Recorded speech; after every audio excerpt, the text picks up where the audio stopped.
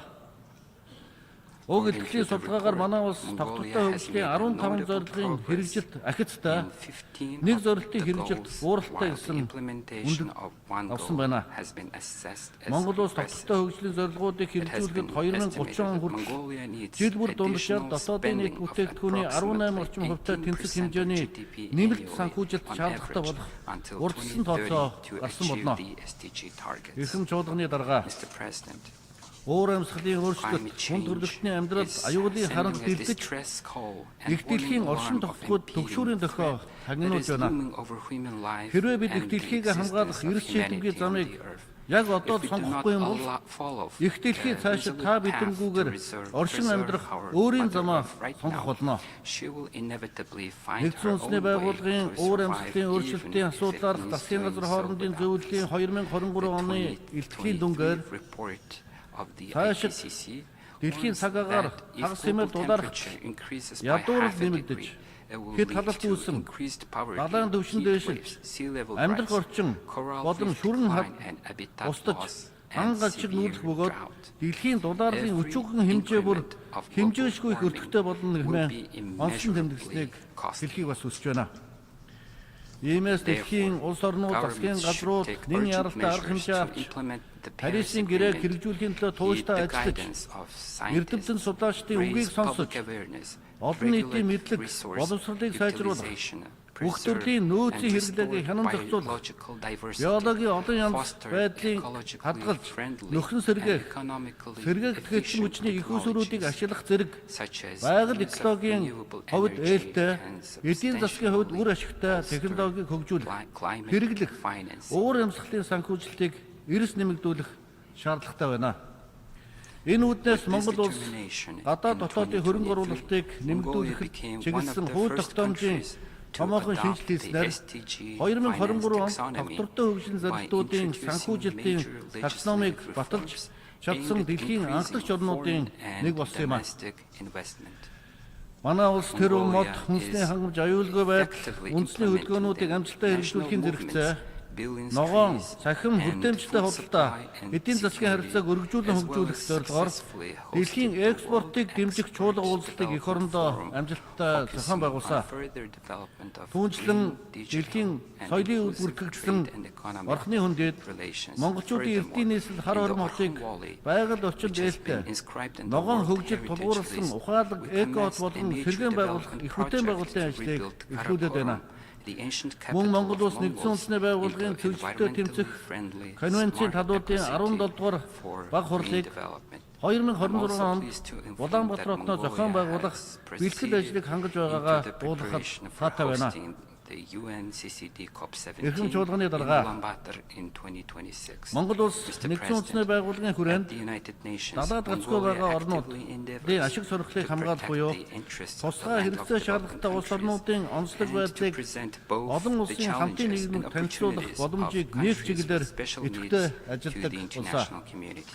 Манай улс нэгдсэн үндэсний байгууллага дахь далаад ганцгүй хөгжиж байгаа орнуудын бүлгийн дэд даргаар ажиллаж дэлхийн худалдааны байгууллага олон улсын иргэний агарын тээврийн байгууллагуудын хүрээнд далаад ганцгүй хөгжиж байгаа орнуудын бүлгийг тус байгуулах санаачлагыг дэвшүүлэн хэрэгжүүлж байна. Тухайлбал 2022 оны 9 дугаар сард Канада улсын Манила хотноо болсон олон улсын иргэний нийслэлийн байгууллагын ассамблеийн 41 дэх удаагийн чуулга уулзалтын үеэр манай улс далаад ганцгүй хөгжиж байгаа орнуудын иргэний нийслэлийн салбарыг дэмжих тухай ажлын баримт бичгийг санаачлан хэлэлцүүлж гишүүн улсуудын өргөн дэмжлэгийг хүлээсэн. Монгол улс 2017 онд Улаанбаатар хотноо санаачлан байгуулсан засгийн газрын хоорондын байгууллага болох далаад ганцгүй хөгжиж байгаа орнуудын олон улсын судалгааны төвийг хөгжүүлж бэхжүүлэхийг чухалчлан анхаардаг юм а.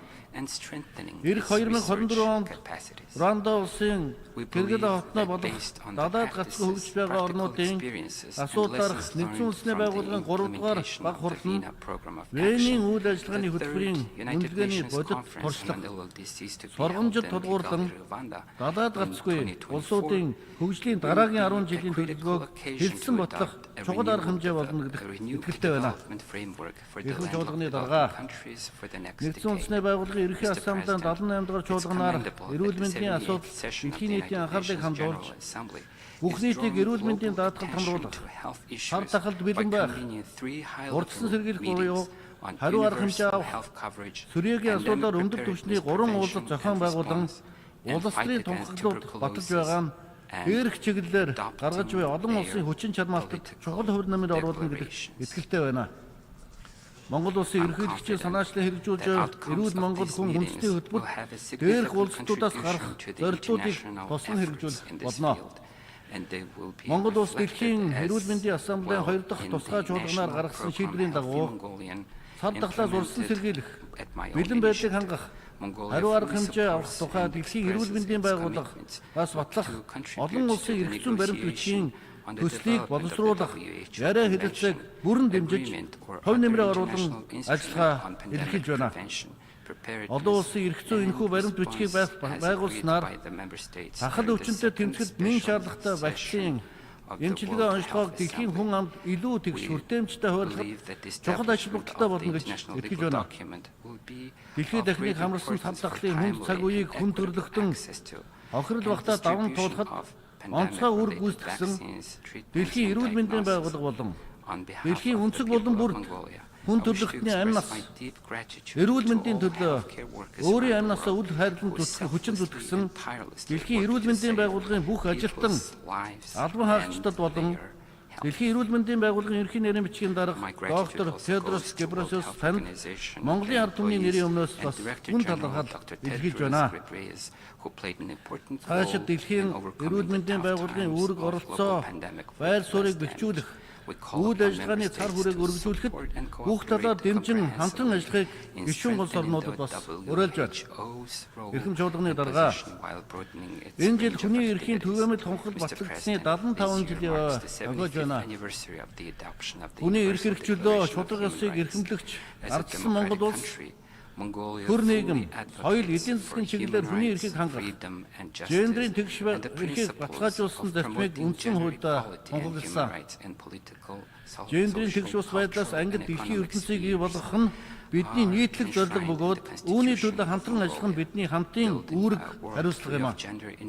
Аливаа улс үндэстний эв найрамдал, хөгжил цэцэглэлт, гэр бүлийн сайн сайхан бүхэн эмэгтэйчүүдийн үүрэг оролцоо онцгой чухал байдгийн адил хүн төрөлхтний аюулгүй байдал, хөгжил дэвшил, эмэгтэйчүүд, эмэгтэй удирдагчдын үүрэг оролцоо асар чухал юм а. Монгол улс өнгөрсөн 6 дугаар сард гадаад хэргийн эмэгтэй сайдрын уулзалтыг эх орондоо амжилттай зохион байгуулсан бөгөөд хүн төрөлхтний өмнө болон олон улсын харилцаанд толгомдож буй дэлхийн нийтийн инх тайван, аюулгүй байдал, уур амьсгалын өөрчлөлт, хүнсний аюулгүй байдал зэрэг асуудлуудын шийдлийг нухацтай хэлэлцэж Улаанбаатарын тунхаглал хэмээх төгсгөлийн баримт бичгийг баталсан. Бид энэхүү амжилтаа ахиулж 2024 онд дэлхийн эмэгтэйчүүдийн чуулга уулзалтыг Монгол улсад зохион байгуулах саналыг дэвшүүлэн ажиллаж байна. Уг санаачлагыг дэмжин хамтран ажиллахыг дэлхийн улс орнуудаас бас уриалж байна. Эрхэм чуулганы дарга олон улсын харилцааны дэг журам хэм хэмжээ эрс өөрчлөгдөж буй энэ цаг үед олон талд хамтын ажиллагаа, олон улсын хамтын нийгэмлэгийн гүйцэтгэх үүрэг оролцоо ач холбогдол улам бүр нэмэгдэж байна. Иймээс нэгдсэн үндэсний байгууллагын шинжилгээг эрчимжүүлэх, ялангуяа нэгдсэн үндэсний байгууллагын аюулгүй зүйлийн шинжилгээний яриаг урагшлуулахад гишүүн улс орнууд их санаачлаа оролцох нь чухал хэмээн Монгол улс үзэж байна. Ирэх 2024 оны 9 дугаар сард сайн сайхан ирээдүйн төлөөх олон талт хамтын ажиллагааны шийдлүүд сэдвийн дор болох ирээдүйн асуудлаар дээд түвшний чуулга уулзалт нь нэгдсэн үндэсний байгууллагын дөрмийн зарчмуудыг баталгах, олон талт хамтын ажиллагааны үзэл санааг сэргээх, амгалсан амлалтуудаа биелүүлэх, дэлхийн нийтийн толгомсон асуудлыг шийдвэрлэх арга замыг эргэлхийлэх, гишүүн орнуудын дунд итгэлслийг бэхжүүлэхэд чухал ач холбогдолтой арга хэмжээ болно гэж итгэж байна. Өнөө цагт улс үндэстнийхээ хувь заяа, хөгжил цэцгэлтийг чиглүүлэн залж яваа удирдагч та бүхний ирээдүйн хойч үеийнхний эрх ажил нийцсэн дэлхийн инх тайван, аюулгүй байдал, хүрээлэн буй орчинд ээлтэй, алсыг харсан ухаалаг бодлого, санал санаачлагыг хүн төрлөختөн хүлээж байгаа нь дамжиггүй. Хүн төрлөختний амар амгалан, дайны дэлхийн инх тайван, ирээдүйн хойч үеийнхээ сайн сайхны төлөө хамтдаа хүчин зүтгэцгээе. Бүх хөх тэнгэр хүн төрлөختөн биднийг өн мөнхөд ивэх болтугай. Анхаарал хандуулсан баярлалаа. Thank you very much for your attention. Баярлалаа. On behalf of the Assembly, I wish to thank the President of Mongolia for the statement just made, and I request protocol to escort His Excellency. The Assembly will hear an address by His Excellency Mohammed Ould Sheikh El Ghazouani, President of the Islamic Republic of Mauritania. I request protocol to escort His Excellency.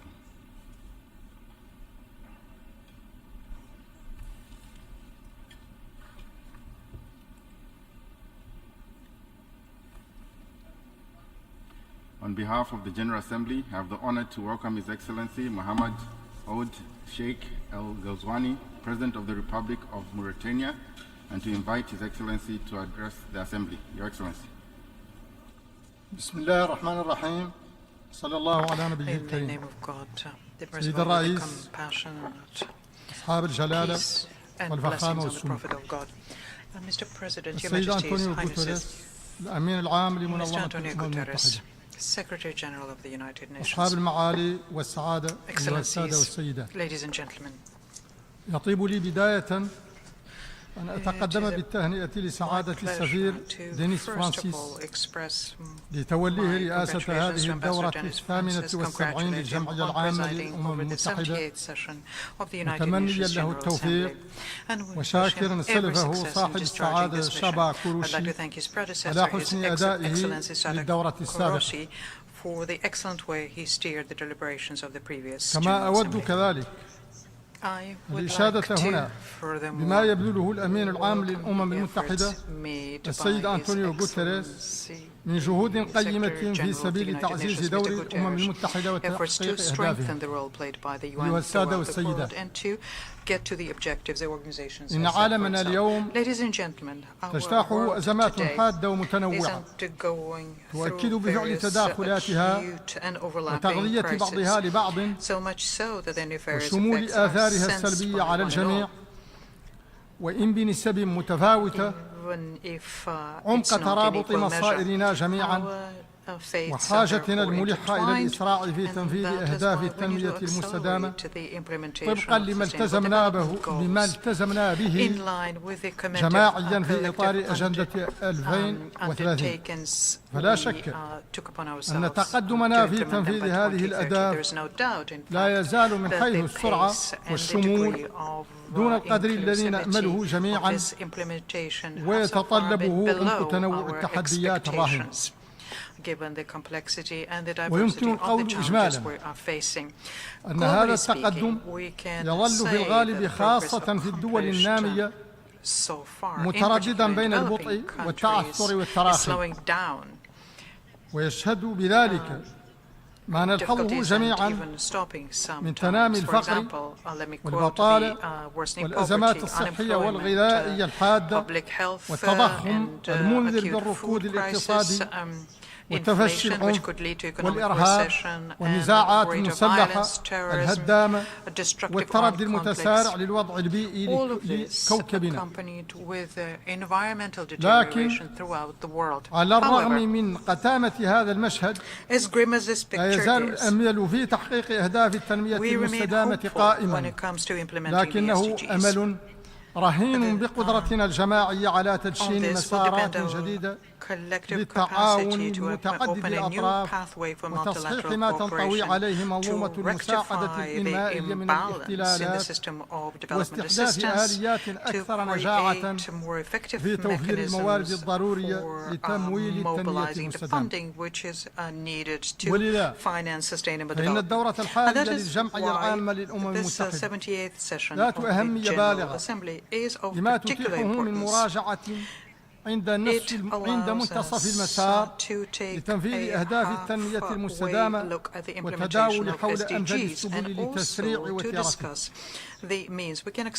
أيها السادة والسيدات، إننا في الجمهورية الإسلامية الموريتانية جعلنا من تحقيق أهداف التنمية المستدامة موجها عاما لمجهودنا التنموي،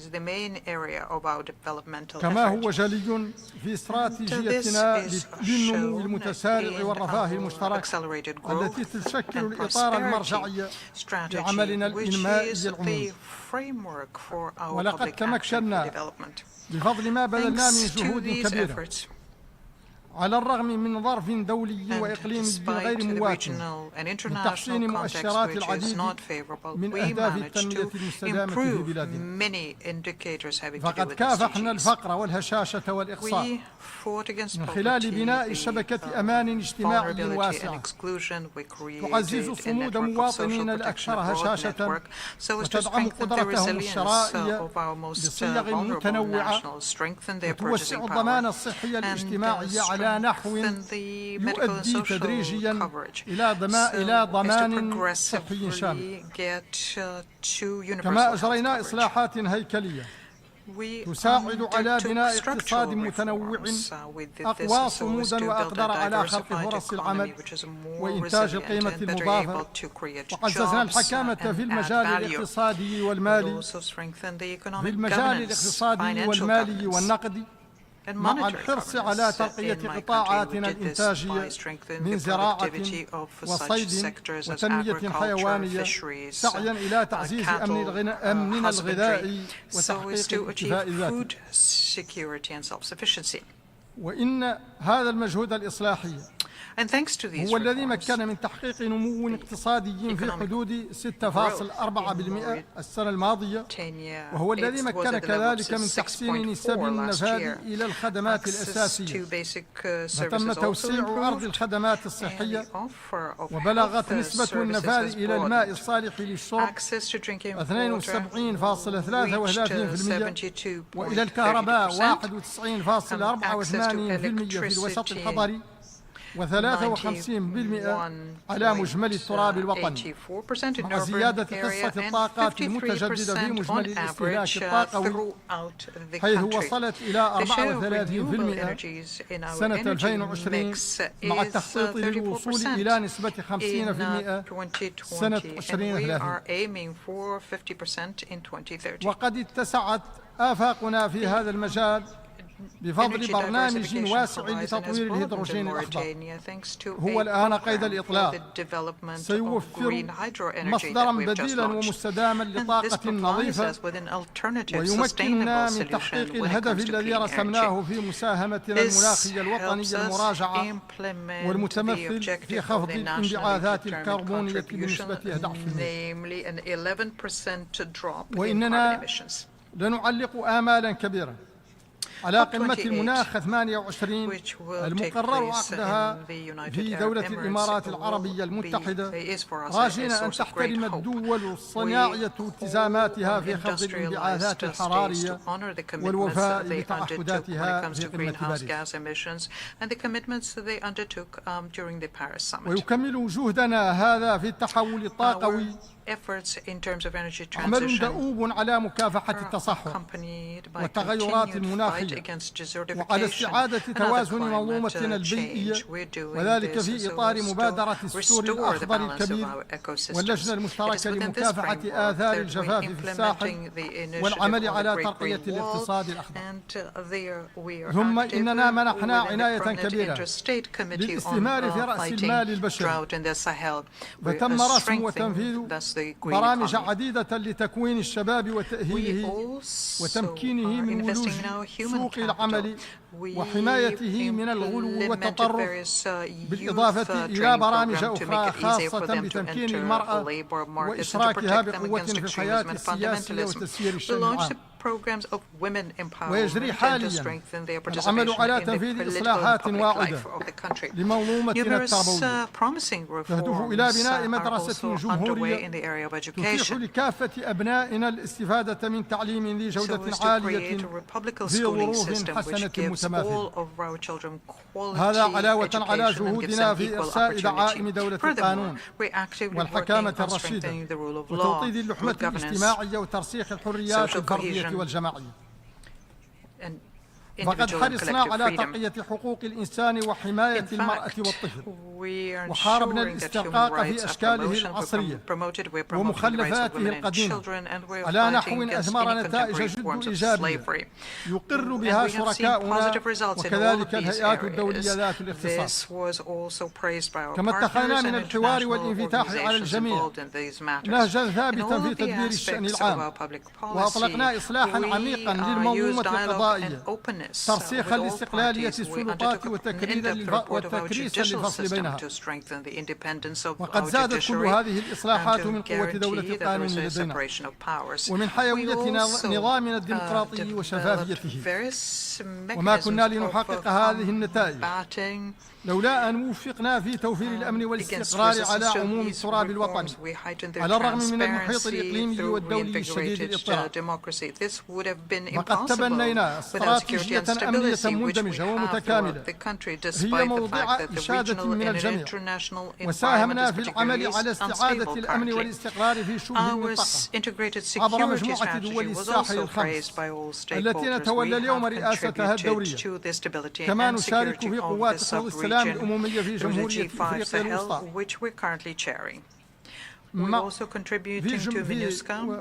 ونحتضن ما يزيد على 100,000 من أشقائنا الماليين اللاجئين بفعل الاضطرابات الأمنية.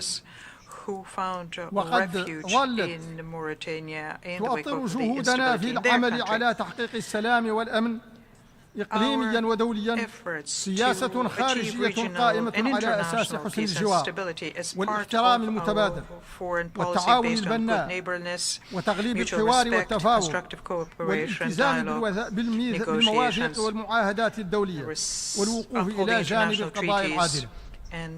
وفي هذا السياق فإنني أجدد من هذا المنبر تأكيدنا على حق الشعب الفلسطيني في إقامة دولة مستقلة عاصمتها القدس الشرقية وفقا لقرارات الأمم المتحدة ذات الصلة ومبادرة السلام العربية، وكذلك تمسكنا بالحلول التي تحفظ الوحدة الترابية وترصي دعائم الاستقرار والأمن في كل من ليبيا واليمن وسوريا. كما ندعو إلى بذل كل الجهود الممكنة لوقف الأعمال القتالية بشكل دائم وفعال في جمهورية السودان والتأسيس لحل سياسي شامل في هذا البلد الشقيق، مؤكدين وقوفنا إلى جانب الحكومة الصومالية في سعيها إلى تحقيق الأمن والاستقرار. ونجدد موقفنا الثابت من نزاع الصحراء الغربية ودعمنا لجهود الأمم المتحدة ولكل قرارات مجلس الأمن ذات الصلة الرامية إلى إيجاد حل مستدام ومقبول لدى الجميع. كما ندين بشدة ظاهرة الإسلاموفوبيا التي تشوه الإسلام وتبث الشقاق والكراهية بين المسلمين والغرب بوجه خاص. وإننا لنعبر كذلك عن قلقنا من استمرار الحرب في أوكرانيا داعنا إلى حل تفاوضي يأخذ بعين الاعتبار انشغالات كل الأطراف ويحترم القانون الدولي وميثاق الأمم المتحدة. وإننا لنعبر عن رفضنا لكل أشكال الاستيلاء على السلطة بطرق غير دستورية، داعنا دول الساحل الشقيق التي شهدت انقلابات عسكرية للإسراع في العودة إلى وضع دستوري سليم. أيها السادة والسيدات، إننا لا نعي جيدا أنه لا يزال أمامنا الكثير مما يتعين إنجازه لتحقيق أجندة 2030، وإن ذلك يتطلب من الموارد المالية ما يفوق بشكل هائل ما نحن قادرون على تعبئته ذاتيا. شأننا في ذلك شأن مجمل الدول مراجعة منظومة المساعدة الإنمائية وتحفيز الدعم لصالح الدول الأقل نموا والأكثر هشاشة وترقية التعاون المتعدد الأطراف. أيها السادة والسيدات، إن منظمتنا منظمة الأمم المتحدة ترجمة مؤسسية لوعينا بوحدة المصير وإلزامية التعاون والتعاضد في رفع تحدياتنا المشتركة وفقا للقيم الإنسانية الجامعة. وعلى هذا الأساس يتعين علينا العمل معا وباستمرار على إصلاحها لتصير مقاربتها للأزمات الدولية يوما بعد آخر أكثر توازنا وأكثر إنصافا وأكثر مراعاة للدول الأقل نموا، فيضطرد ازدياد ثقة الجميع بها وتتحسن نجاعة عملها في سبيل تعزيز السلم والأمن الدوليين وتحقيق أهداف التنمية المستدامة. and trust in its effectiveness and its work for international peace and security. I thank you, and may the peace of God be on one and all of you. On behalf of the Assembly, I wish to thank the President of the Islamic Republic of Mauritania for the statement just made, and I request protocol to escort His Excellency. The Assembly will hear an address by His Excellency George Mane Ware, President of the Republic of Liberia. I request protocol to escort His Excellency.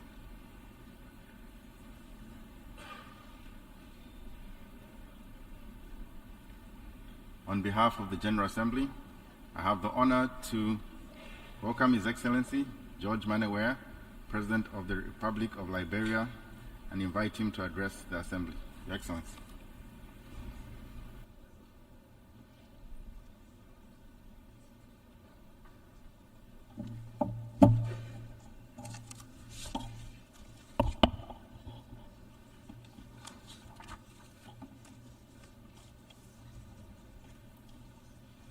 His Excellency Denis Francois, President of the 78th United Nations General Assembly, His Excellency Mr. Antonio Guterres, Secretary General of the United Nations, Excellencies, Heads of State and Government, Ambassadors, Heads of Delegation, distinguished delegates, ladies and gentlemen. Let me begin by extending sympathy to all nations experiencing loss of lives due to recent natural disaster. May the souls of all the faithful departed rest in perfect peace.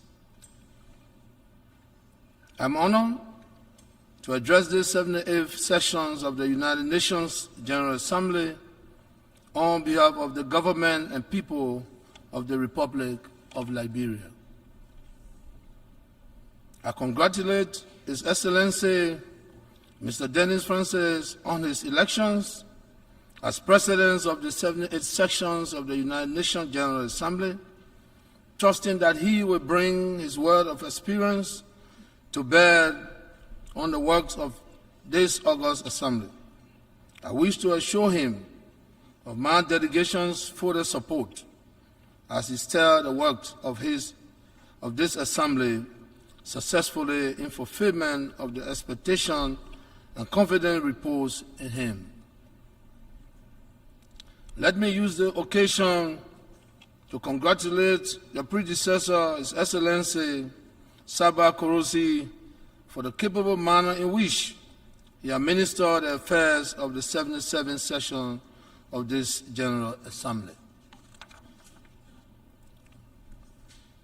Let me also commend His Excellency Mr. Antonio Guterres, Secretary General of the United Nations, for the astute manner in which he continues to administer the affairs of the United Nations in these difficult and challenging times.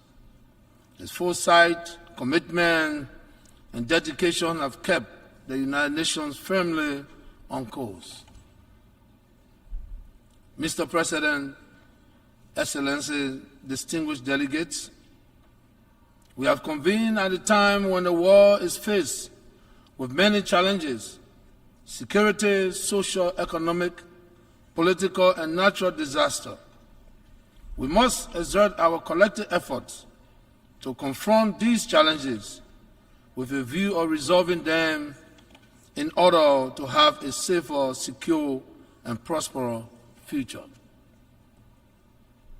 We must continue to promote global solidarity and rebuild trust in accelerating progress on the Sustainable Development Goals, the SDGs. The SDGs, by design, require bilateral and multilateral collaborations to achieve the result we seek. The theme of this year's debate, rebuilding trust, reuniting global solidarity, accelerating actions on the 2020 agenda and its SDGs towards peace, prosperity, progress, and sustainability for all, adequately captured our current global demands.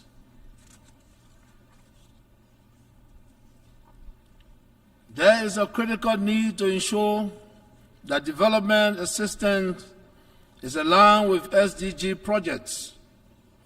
That is why my delegation welcomes and supports the Secretary General agenda for actions to accelerate the implementation of existing agreements, including the Sustainable Development Goals, and to re-embrace global solidarity and find new ways to work together for the common good of mankind. As the world deals with unprecedented global political and security challenges, there are growing concerns about the proliferations of non-state armed actors, threats of nuclear escalations, and extreme climate conditions. These challenges continue to serve as obstacles to our quest for a safe and peaceful world. Reaching the 2030 vision is to ensure that the journey is secure through accountability and mutual understanding. Liberia is committed to the 2030 Agenda and the Sustainable Development Goals, the SDGs. They are in line with our flagship National Development Plan, the Pro Agenda for Prosperity and Development, which represents our resolve to achieve peace and prosperity while addressing the structural impediments to economic growth and national development. Mr. President, the slowdown in global economic growth continues to be a challenge. Over the past 12 months, Liberia has made progress in areas ranging from health to education, gender equality, and infrastructure development.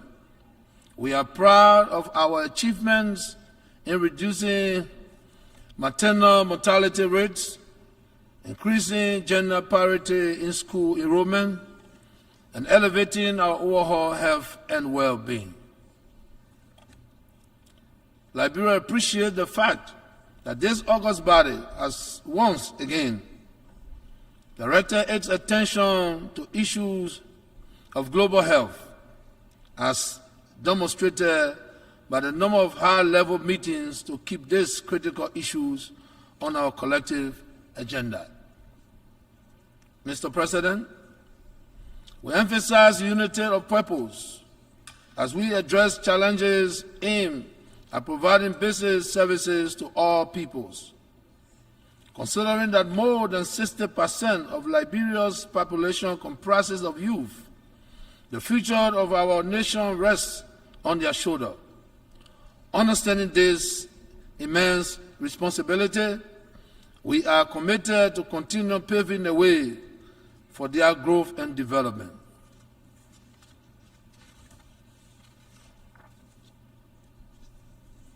Being cognizant that structural transformation drives prosperity, we are focused on infrastructure development with roads and energy playing a critical part. Thanks to the support of our many partners, we remain unwavering in our commitment to explore means to further the implementations of the Sustainable Development Goals as it represents the roadmap towards prosperity. I support Secretary General Antonio Guterres' proposed SDG stimulus plan and call for the actions of the $500 billion per year in order to boost sustainable development for developing countries through tackling the high cost of debt and rising risk of debt, distress, scaling up of affordable long-term financing for development, and expanding contingency financing to countries in need. Mr. President, Liberia profoundly appreciates an infrastructure. 5 years ago, on the occasion of my first address to this August Assembly, we informed you of a peaceful democratic transition that had just taken place in Liberia. With your support and that of our friends, we have kept the democratic torch burning. We have maintained peace and security. We have protected human rights and the rights of the media to operate peacefully and freely. The Liberian people have enjoyed the full exercise of their constitutional rights. The country in our scheduled presidential and legislative elections. The October polls will mark the fourth peaceful general elections in Liberia since the end of the Civil War in 2003.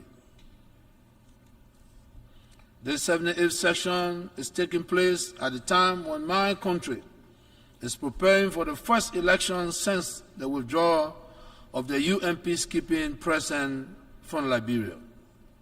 The October 10 election is an opportunity to sustain the gains made in our reconstruction and development processes.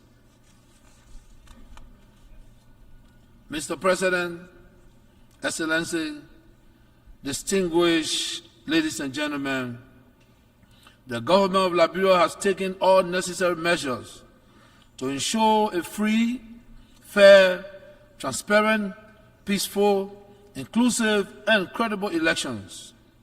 The National Election Commission has been strengthened to ensure that it operates without undue influence. In addition, political parties have committed themselves to a non-violent electoral process by signing the 2023 Farmington River Declaration, which obligates all actors in the elections to continue to promote peace. As a strong believer in democracy, let me reiterate my call for the respect of constitutional governance and respect for the will of the people. While addressing the issues of elections and democracy, permit me to congratulate all democratically elected leaders around the world. Mr. President, our world is also under threat from natural calamities as seen with extreme climate conditions globally. It is therefore our collective responsibility to urgently prioritize addressing the climate crisis as we strive to reach a target of 64% reduction in carbon emission. There remains a need to prioritize support to countries, including Liberia, that have the capacity to use its biodiversity in building resilience against the changing climate.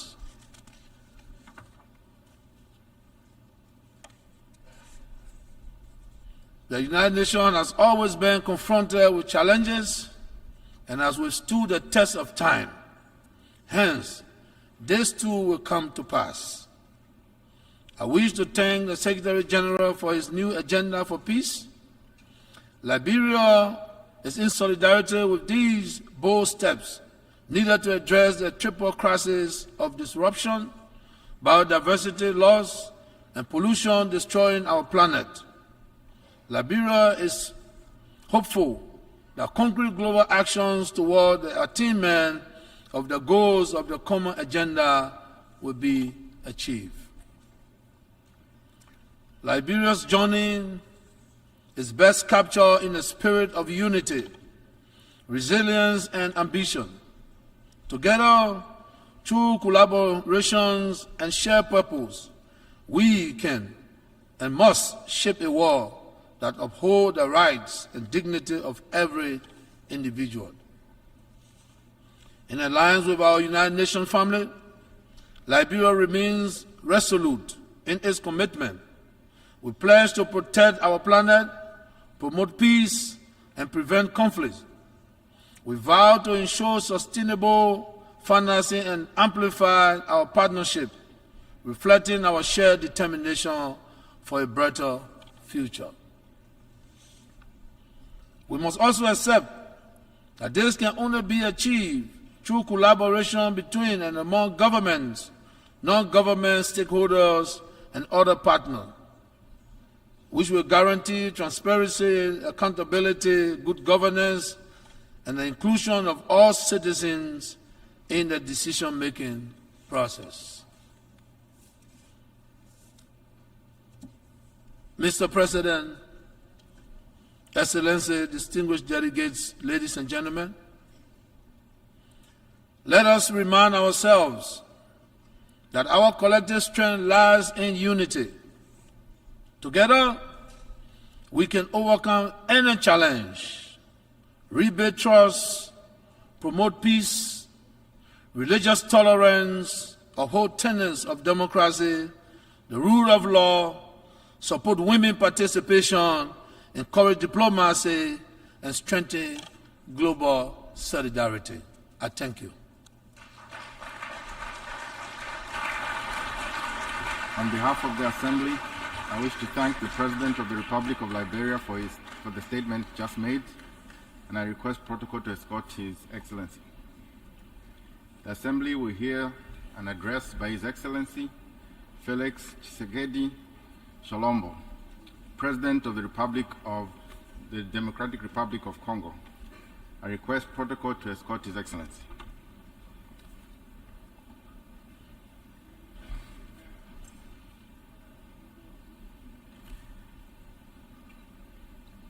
On behalf of the General Assembly, I have the honor to welcome His Excellency Felix Antoine Tshisekedi Tshilombo, President of the Democratic Republic of Congo, and to invite him to address the Assembly. Your Excellency.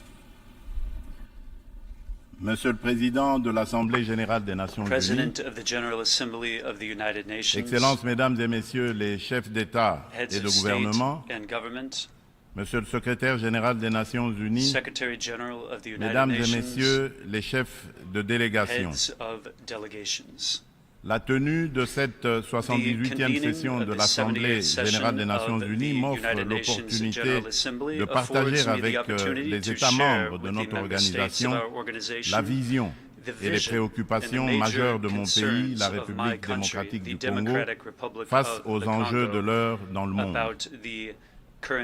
Cependant, en avant-propos, je voudrais féliciter Son Excellence M. Denis Francis pour son élection à la présidence de notre auguste Assemblée et rassurer l'ensemble des membres de son bureau du soutien de mon pays dans l'accomplissement de la noble mission leur confiée par notre institution.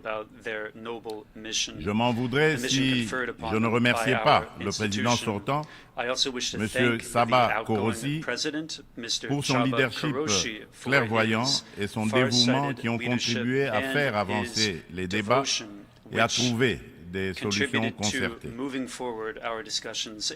Mes remerciements s'adressent également à M.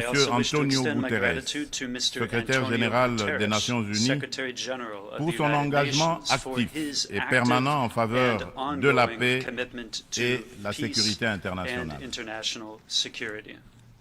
Monsieur le Président, pendant que se tient ici à New York cette session, le peuple marocain n'a pas encore fini de pleurer ses victimes ni guéri ses plaies par suite des puissants tremblements de terre survenus dans la nuit de vendredi 8 au samedi 9 septembre en cours, causant la mort de plus de 3000 Marocains, en blessant au moins 5000 et détruisant plusieurs villes et localités du royaume.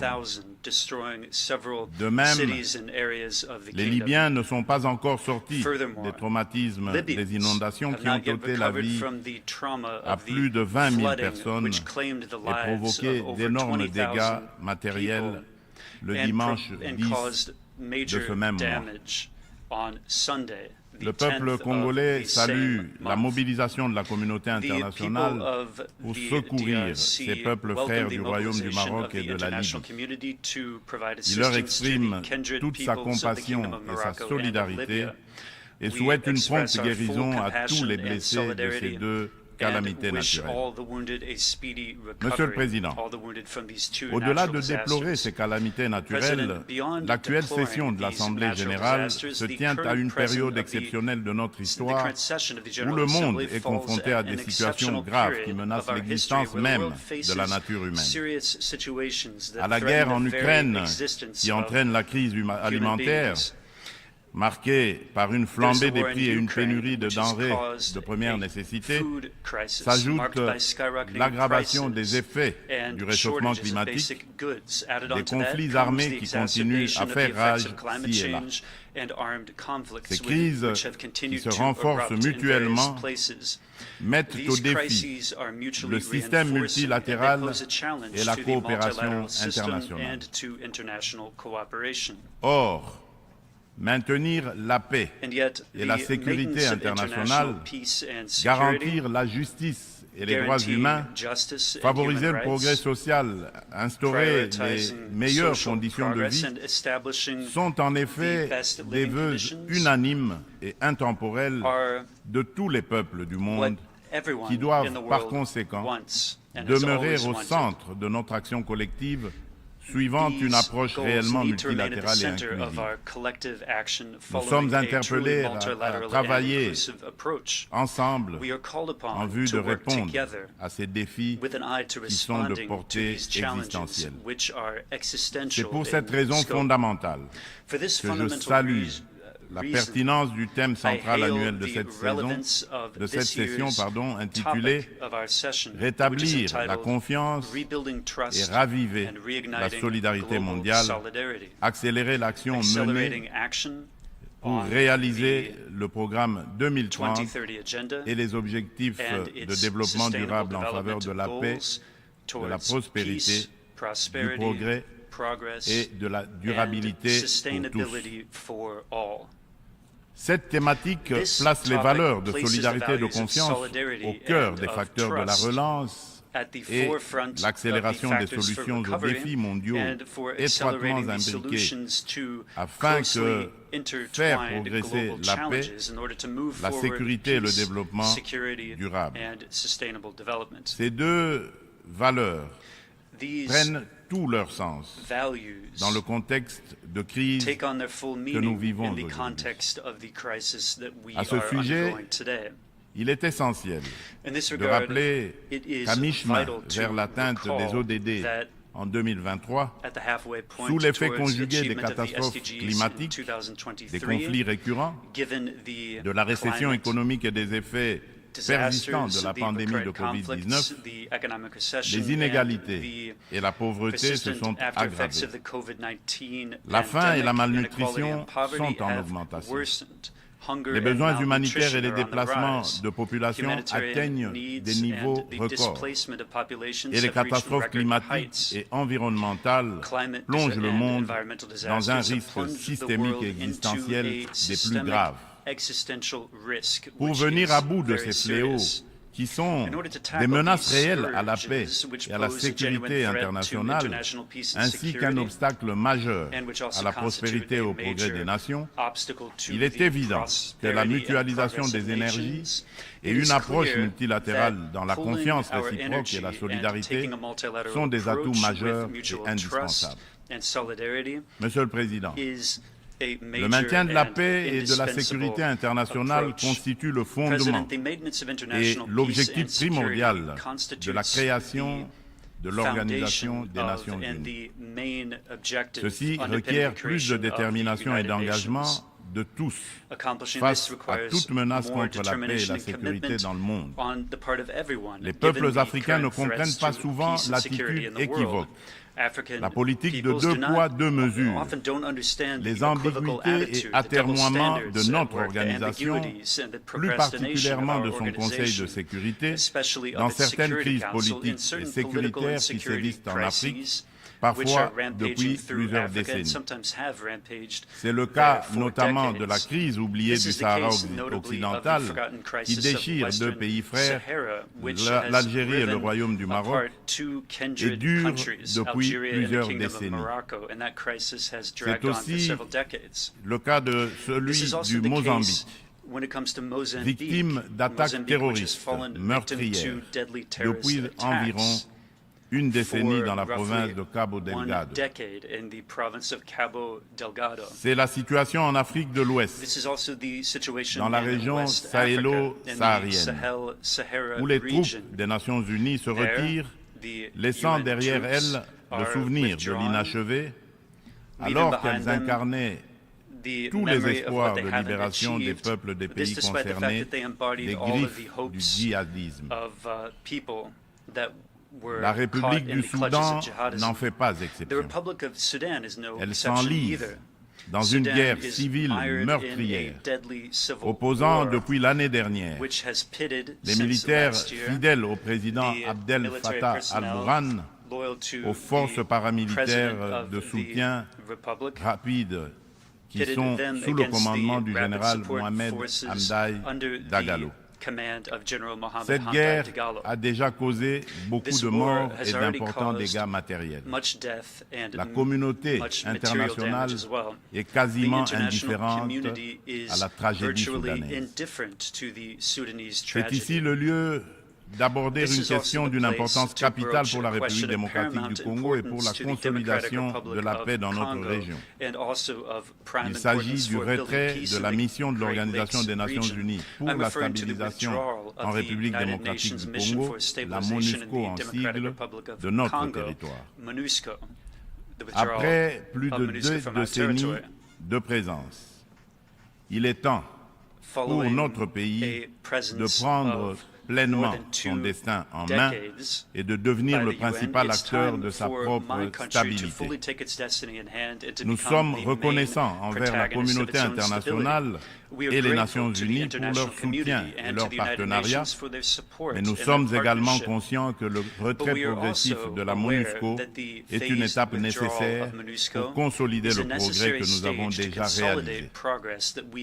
Cependant, il est à déplorer que les missions de maintien de la paix déployées sous une forme ou sous une autre depuis 25 ans en République démocratique du Congo n'aient pas réussi à faire face aux rébellions et conflits armés qui déchirent ce pays et la région des Grands Lacs, ni à protéger les populations civiles.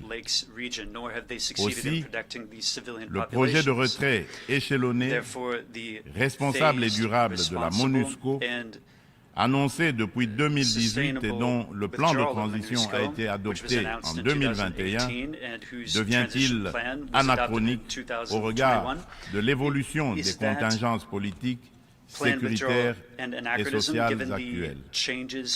Il est donc illusoire et contre-productif de continuer à s'accrocher au maintien de la MONUSCO pour restaurer la paix en République démocratique du Congo et stabiliser celle-ci. Par ailleurs, l'accélération du retrait de la MONUSCO devient une nécessité impérieuse pour apaiser les tensions entre cette dernière et nos concitoyens.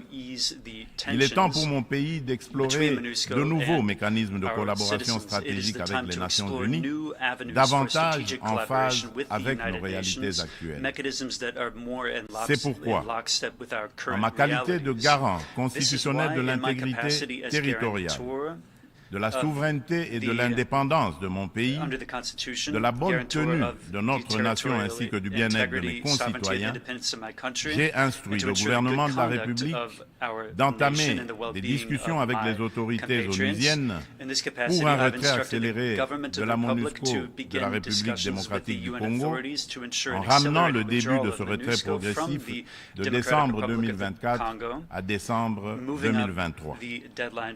Tel est le sens de la démarche actuelle de notre gouvernement, qui a adressé un courrier au président du Conseil de sécurité des Nations Unies en date du 1er septembre 2023, sollicitant l'accélération du retrait de la MONUSCO. En sus du retrait accéléré de la MONUSCO, La République démocratique du Congo réitère sa demande au Conseil de sécurité de l'ONU de sanctionner toute personne physique et morale reconnue comme auteur, co-auteur et complice matériel et intellectuel des crimes de guerre et contre l'humanité, ainsi que des violations graves des droits de l'homme, du droit international et de la Charte des Nations Unies sur le territoire congolais. Il est injuste et inadmissible que des personnes citées comme responsables des crimes graves, susmentionnés dans les différents rapports des experts de l'ONU elle-même sur la situation sécuritaire en République démocratique du Congo, restent impunis dans le silence total de notre organisation et de ses membres, qui placent pourtant la lutte contre l'impunité parmi leurs priorités en matière de gouvernance interne et externe. À ce sujet, le gouvernement de la République démocratique du Congo salue chaleureusement les sanctions que vient d'infliger le gouvernement des États-Unis d'Amérique au Rwanda pour son soutien au groupe terroriste du M23 et à un de ses hauts responsables impliqués dans les aventures criminelles au Congo. Pour rappel, ce groupe terroriste supplétif du Rwanda ne respecte aucun des engagements conclus par les chefs d'État de la région dans les cadres des processus de Luanda et de Nairobi. En effet, non seulement ils n'ont pas quitté les positions conquises, mais ils continuent à massacrer nos populations civiles et refusent le pré-cantonnement et le cantonnement, exigeant un dialogue qui ne leur sera jamais accordé. La République démocratique du Congo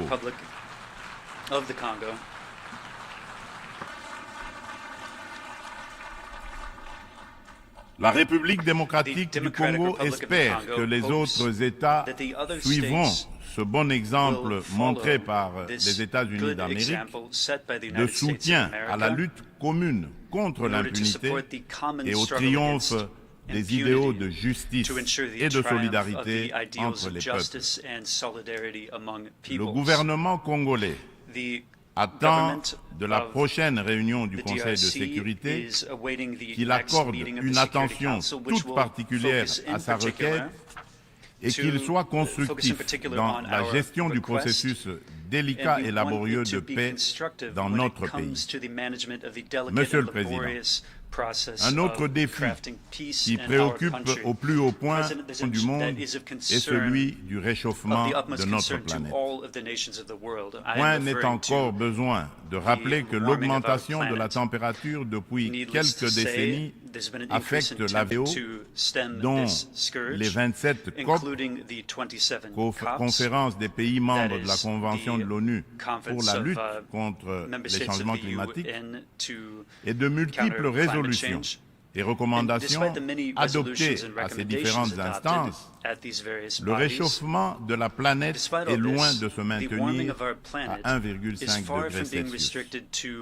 Bien au contraire, à la COP 27 tenue à Sharm el-Sheikh, en Égypte cette année, des inquiétudes se sont manifestées sur une tendance à la hausse de cette température. Ce constat peu rassurant appelle sans doute à la revisitation de nos approches et des politiques adoptées.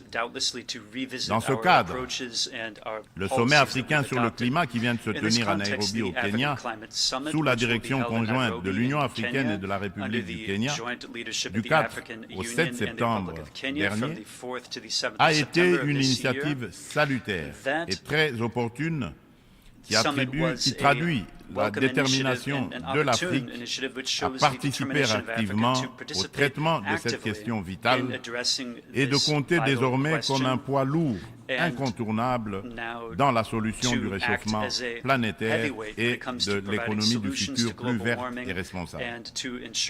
Les Africains sont sortis du sommet avec un cahier de charges commun, contenu dans la déclaration de Nairobi et axé notamment sur la réforme de l'architecture du système financier international pour plus d'équité la restructuration et l'allègement des dettes de leur pays, la transformation locale de leurs produits et la mise en place d'un régime de taxation de carbone incluant une taxe sur le commerce des combustibles fossiles, ainsi que sur le transport maritime et aérien. Ils ont rappelé également aux riches pollueurs un engagement pris en 2009, mais non encore honoré jusqu'à ce jour, de fournir 100 milliards de dollars américains en financement climatique. La République démocratique du Congo demande aux Nations unies et à l'ensemble de la communauté internationale de prêter une attention particulière aux revendications légitimes de l'Afrique. Dans ce cadre, mon pays appelle à la création d'un marché carbone équitable et des prises incitatives tout en renforçant l'efficacité des financements climatiques. Il espère une opérationnalisation rapide de l'article 6 de l'accord de Paris et soutient l'idée des partenariats mutuellement bénéfiques entre l'État et les secteurs publics.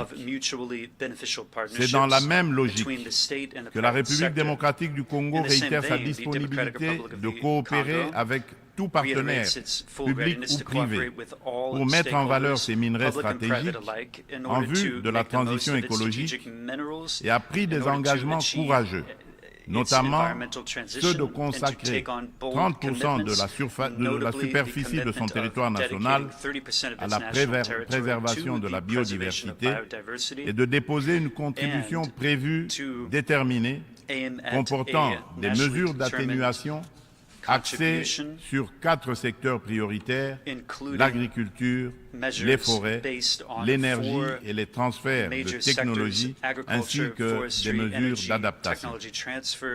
Monsieur le Président, le multilatéralisme et le respect d'un système mondial fondé sur des règles ont soutenu la paix, la sécurité, la santé et la prospérité dans de vastes parties du monde depuis 78 ans. Les Nations Unies incarnent ces principes et restent un acteur indispensable pour faire face aux menaces existentielles contemporaines, qu'il s'agisse de la crise alimentaire actuelle, du changement climatique, du terrorisme, ainsi que des pandémies et de la prolifération nucléaire. Aucune de ces menaces mondiales critiques ne peut être résolue par des nations agissant seules, aussi puissantes soient-elles. Tout cela exige une coopération multilatérale. Pour conserver la confiance de la communauté internationale, l'Organisation des Nations Unies doit montrer qu'elle est capable de s'adapter au temps présent et de relever avec efficacité et responsabilité les défis d'aujourd'hui. Aussi, pour donner un nouveau départ au multilatéralisme, la réforme de la Charte des Nations Unies sur les points clés, Conseil de sécurité, veto, chapitre 7, recours à la force, est-elle indispensable, mais ne serait pas suffisante. Les chantiers ne manquent pas. La coordination et la coopération entre les différentes institutions et agences des Nations Unies sont imparfaites. Des problèmes globaux sont abordés plusieurs fois dans différentes enceintes, sous des angles différents, de façon contradictoire. D'autres ne le sont jamais, nulle part. Chaque bureaucratie internationale entend persévérer dans son être. À ce sujet, la demande pressante et incessante de mon pays et de l'Afrique tout entière est d'élargir le Conseil de sécurité des Nations Unies en tant qu'organe pilote et décisionnel de l'ONU, afin de pouvoir intégrer en son sein 2 représentants du continent africain en qualité de membres permanents aux fins de consacrer un équilibre géographique juste et représentatif.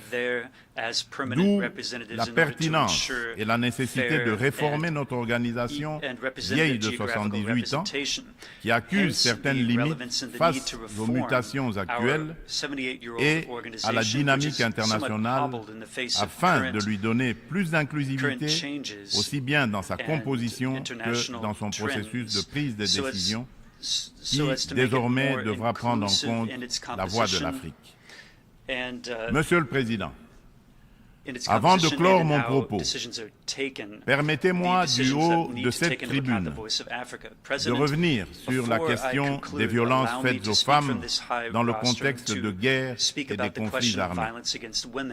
Il n'est un secret pour personne que la République démocratique du Congo est l'un des États africains où les violences sexuelles contre la femme sont les plus déconcertantes, du fait notamment des décennies de conflits armés. Afin de soulager les souffrances des femmes victimes des violences liées au conflit et de réparer, un tant soit peu, le préjudice leur causé, mon pays a mis en place des mécanismes institutionnels spécifiques. Il s'agit notamment du Fonds national de réparation des victimes des violences sexuelles liées au conflit et des victimes des crimes contre la paix et la sécurité de l'humanité, le FONAREV, créé en décembre 2022.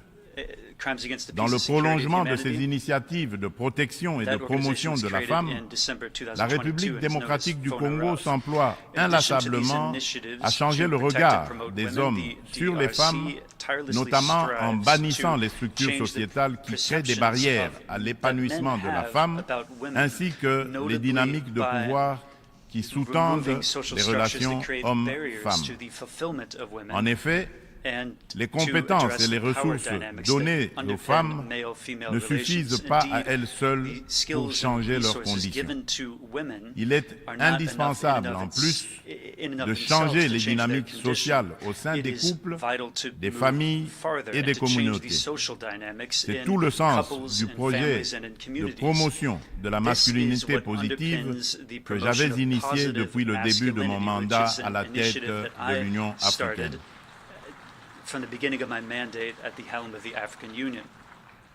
Monsieur le Président de l'Assemblée générale des Nations unies, Excellences, Mesdames et Messieurs les chefs d'État et de gouvernement, Monsieur le Secrétaire général des Nations unies, Mesdames et Messieurs les chefs de délégation, pour conclure, je voudrais confirmer une fois de plus qu'à la fin de cette année, des élections générales seront organisées en République démocratique du Congo dans les institutions à mandat électif jusqu'au niveau des communes. En vue de garantir leur succès, toutes les parties impliquées se mobilisent activement. La Commission électorale nationale indépendante, la CENI, a déjà convoqué le corps électoral et publié les listes des candidats pour les législatives nationales et provinciales ainsi que les municipales. Des dispositions sont prises pour assurer la transparence, l'inclusivité, l'égalité des chances et la crédibilité des prochains scrutins. Des invitations ont déjà été lancées aux institutions internationales et organisations non gouvernementales spécialisées en la matière pour mandater leur mission d'observation électorale afin d'accompagner le processus et d'aider l'État congolais à consolider sa jeune démocratie. L'ONU est invitée aussi à y jouer un rôle important par ses institutions spécialisées. Le gouvernement congolais remercie déjà celles des institutions et ONG invitées qui sont déjà à pied d'œuvre. La République démocratique du Congo reste convaincue que l'ONU reste le cadre le plus approprié pour discuter de l'avenir de notre planète et des relations aussi bien entre les peuples qu'entre les États. Suite à la tenue d'élections démocratiques et apaisées au Zimbabwe, je lance un appel pressant aux Nations Unies de mettre tout en œuvre pour obtenir la levée immédiate des sanctions contre la République du Zimbabwe et son peuple. Cependant, pour remplir efficacement ces lourdes et délicates missions et mériter la confiance de tous, L'ONU doit incarner les valeurs de justice, d'équité et de solidarité et être représentative de tous dans notre diversité culturelle, politique, économique et sociale. C'est là tout le sens de sa réforme sur laquelle les Africains ne cessent de revenir et du combat que nous devons tous mener. Je vous remercie.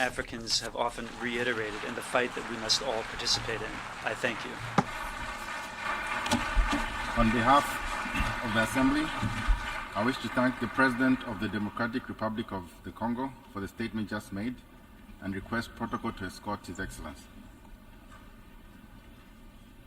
The Assembly will hear an address by His Majesty King Mswati III, Head of State of the Kingdom of Eswatini. I request protocol to escort his... Bonjour à tous. Bonjour à tous, bienvenue donc sur les réseaux sociaux de la Présidence de la République, les réseaux sociaux qui sont animés bien sûr par la cellule de communication de la Présidence de la RDC. Donc vous venez de suivre, et c'est une première en direct sur nos réseaux sociaux, le discours du président Félix Antoine Tshisekedi Tshilombo, discours prononcé à la tribune des Nations Unies ici à New York. C'est la 4e fois que le président Tshisekedi s'exprime devant le monde à la tribune des Nations Unies.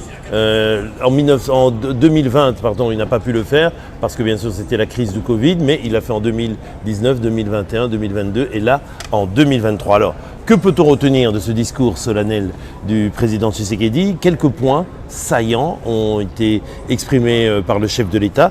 Notamment, il a commencé d'abord par rendre un hommage appuyé en tant que véritable panafricain pour les victimes des catastrophes naturelles de nos 2 pays frères africains, notamment au Maroc, victime d'un séisme, et puis aussi en Libye, victime d'inondations meurtrières. Donc le président Tshisekedi a demandé à tous d'exprimer donc leur solidarité et d'être en communion avec les victimes de ces pays frères. Ensuite, le président a rappelé le thème de cette Assemblée générale qui est celui de rétablir la confiance et de raviver la solidarité mondiale. Il a rappelé la nécessité justement d'avoir du multilatéralisme et d'avoir une solidarité mondiale parce que les problèmes du monde ne pourront être résolus que collectivement. Ensemble, nous sommes plus forts. Et il a martelé cela, mais il a dit que pour pouvoir le faire, il faut que l'humanité, que la communauté internationale puisse travailler de concert, malgré les conflits, malgré les tensions qui puissent exister, qu'on puisse avoir une culture de dialogue et un travail en commun, notamment à partir, bien sûr, des ensembles sous-régionaux, des ensembles continentaux. Le président a aussi rappelé qu'il fallait justement ne pas avoir de politique de 2 poids 2 mesures. Il a fustigé en quelque sorte le côté équivoque parfois de cette communauté internationale qui s'émeut pour un conflit, et alors que d'autres conflits sont oubliés, sont laissés dans, si on peut dire, les couloirs de l'histoire. Et il a rappelé pour cela quelques conflits, celui qui se passe par exemple au Soudan, celui qui se passe au Mozambique. Et il a rappelé que par exemple, aujourd'hui, le monde entier s'émeut du conflit qui se passe au niveau de l'Ukraine, mais il y a aussi un autre conflit qui dure depuis près de 3 décennies. Il s'agit du conflit qui se passe à l'est de la RDC, où des groupes armés, des milices qui sont financées par des pays voisins, notamment le Rwanda, telle que la milice de terroristes du M23, qui sèment qui sèment la terreur justement, qui mettent en danger la paix et qui déstabilisent notre pays. Et il a dit qu'il faudrait que la communauté internationale se mobilise justement pour mettre fin à ce genre de fléau. Et le président a rappelé notamment que de ce point de vue-là, le gouvernement, les autorités de la RDC demandent instamment de mettre en œuvre et d'accélérer le retrait de la MONUSCO, cette mission des Nations Unies qui est venue ici en RDC depuis plus de 2 décennies pour essayer de rétablir la paix et la stabilité et qui malheureusement a connu, si on peut dire, un semi-échec puisqu'elle n'a pas pu rétablir la paix en RDC. Mais aujourd'hui, le peuple congolais, le gouvernement congolais a mis les moyens et veut que le pays assume lui-même sa souveraineté et puisse garantir, c'est-à-dire que notre armée, notre police, nos forces de sécurité puissent garantir elles-mêmes justement la stabilité et la sécurité de nos concitoyens. Donc de ce point de vue, le gouvernement congolais, hors de toute tension, hors de toute polémique, hors de tout conflit, va accompagner l'accélération justement de ce retrait de la MONUSCO. Mais ça veut dire qu'on va quand même garder des partenariats que l'on construira avec nos partenaires internationaux, que ce soit des pays, que ce soit des régions, que ce soit des organisations étatiques ou non étatiques, pour essayer justement de continuer à coopérer et de renforcer, de consolider cette paix et cette stabilité au Congo. Le président a aussi rappelé que de ce point de vue-là, il fallait que la communauté internationale condamne et un discours qui soit un discours clair, un discours sans équivoque sur le rôle mené par le Rwanda qui finance le M23, qui déstabilise, qui tue, qui viole, qui sème le chaos à l'est de la RDC. Donc de ce point de vue-là, le président Tshisekedi a salué de façon solennelle le geste des États-Unis, c'est-à-dire le gouvernement américain qui a tout récemment condamné le Rwanda pour le soutien que le Rwanda apporte aux terroristes du M23 qui ne respectent aucune des résolutions prises par les pays de l'Afrique de l'Est, notamment dans le cadre du processus de paix de Nairobi ou du processus de paix de Luanda. Ensuite, le président Tshisekedi a rappelé justement cette nécessité d'avoir une action solidaire au niveau mondial et c'est pour ça qu'il a parlé d'un des défis majeurs de l'humanité aujourd'hui, qui est le défi de la lutte contre le changement climatique, contre le réchauffement climatique. De ce point de vue, le président Tshisekedi a rappelé que la RDC, pays qui détient un des plus grands bassins forestiers mondiaux, celui de la forêt justement tropicale, de la forêt qui couvre plus de 2/3 de la superficie du Congo, qu'on est conscient de nos responsabilités face au défi mondial aujourd'hui du réchauffement climatique. Mais de ce point de vue-là, il a dit qu'il y a une solidarité à avoir au niveau des Africains et il a rappelé les résolutions qui ont été prises récemment au sommet climatique africain de Nairobi au Kenya, où l'Afrique a essayé et a réussi de parler d'une seule voix pour pouvoir justement travailler et avoir une feuille de route bien précise sur la lutte contre le changement climatique et notamment deux choses très importantes que l'Afrique réclame dans cette feuille de route, c'est notamment la réforme de l'architecture financière mondiale pour que plus d'argent soit alloué pour pouvoir aider l'Afrique à avoir justement cette transition énergétique pour que l'Afrique puisse se développer, mais se développer de façon durable pour ne pas répéter les erreurs de l'Occident qui s'est développé en polluant énormément de façon, sans retenue. De plus, l'Afrique et le Congo en particulier insistent pour qu'il y ait la mise en place au sein du marché du crédit carbone au niveau mondial d'un prix juste et d'un prix équitable de la tonne carbone, afin que ça devienne quelque chose d'incitatif qui puisse aider justement les pays africains à avoir ce qu'on appelle une croissance verte. Parce que cette croissance verte qui viendra des pays africains qui sont aujourd'hui en plein boom démographique permettra justement au monde de pouvoir atténuer le réchauffement climatique. Enfin, le président Tshisekedi a aussi rappelé que le Congo détient parmi les minerais les plus précieux, notamment le cuivre, le cobalt, le manganèse, le tungstène, le lithium, des minerais qui rentrent dans la fabrication de nouveaux outils pour faire face à la transition énergétique. Et de ce point de vue-là, le Congo est ouvert pour essayer de nouer des partenariats mutuellement bénéfiques afin de pouvoir exploiter ces minerais de façon durable bien sûr, mais tout en transformant ces minerais au Congo, en Afrique, pour pouvoir capter une partie de cette plus-value et créer de l'emploi et donner de l'emploi à notre jeunesse qui représente aujourd'hui près de 70% de notre population. Il a dit aussi que le Congo, conscient de ses responsabilités, s'était engagé à consacrer 30% de la superficie de son territoire à la préservation de la biodiversité. C'est aussi un défi auquel l'humanité est confrontée. Enfin, le président a parlé aussi du multilatéralisme au niveau des organisations des Nations Unies, notamment justement l'ONU, où il se trouve actuellement pour rappeler cette revendication africaine qu'il s'agit de demander qu'aujourd'hui, vu le poids démographique de l'Afrique, vu son importance dans l'économie mondiale et la géopolitique mondiale, il faut que l'Afrique ait 2 représentants au sein du Conseil de sécurité de l'ONU, mais 2 représentants permanents. Parce qu'aujourd'hui, l'équilibre qui a donné le Conseil de sécurité avec 5 membres permanents, c'est un équilibre qui sortait de la guerre de 1945. Beaucoup de temps ont passé et aujourd'hui, les équilibres géopolitiques mondiaux doivent se réorganiser et notamment l'Afrique a son mot à dire au niveau du concert des nations. Le président a aussi parlé enfin d'un sujet très important qui est celui de la place de la femme.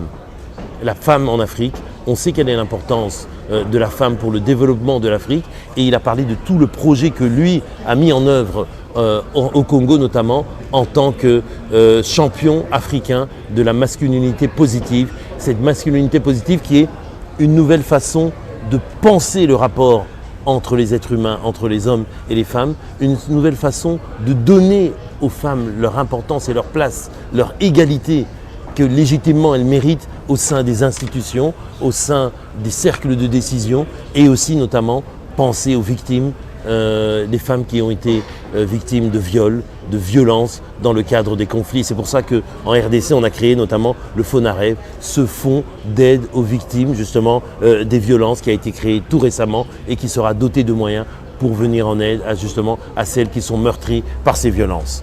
Et puis, le chef de l'État a enfin parlé aussi de la nécessité pour la communauté internationale de travailler de concert et d'aller de l'avant.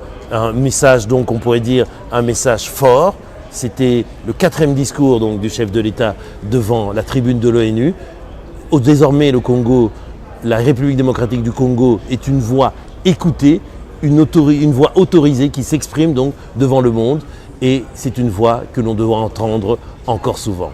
Merci d'avoir été fidèle donc aux médias sociaux de la Présidence de la République.